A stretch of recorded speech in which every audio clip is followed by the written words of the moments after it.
Monsieur le Président, Monsieur le Vice-président, cette proposition de budget nous enseigne quelque chose. En l'espace de 10 ans, ce sont 65 millions d'euros de plus que notre collectivité a dû consacrer à la dépendance, à l'autonomie et à la santé, sans juste compensation, nous le savons, et sans levier fiscal pour ajuster nos recettes. Vous n'avez donc eu de cesse, au fil des années, de proposer des choix dont nous avons largement débattu ici, consistant à rogner les crédits dédiés aux actions facultatives et pour autant essentielles.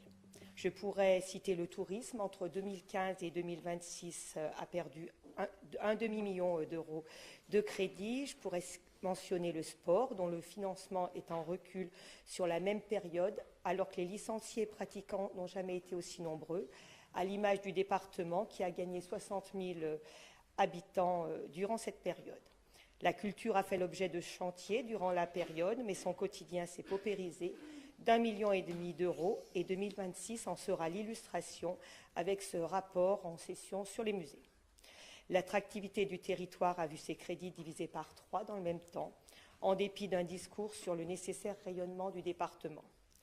2026 ne fait pas exception avec un net recul du budget de l'éducation, moins 1,7 million d'euros, et l'on mesurera au terme de l'exercice ce qui restera des fonds propres, des fonds de roulement des collèges, sans amputer les crédits pédagogiques. C'est une inquiétude au sein des établissements, vous le savez, et nous essayons de la contenir.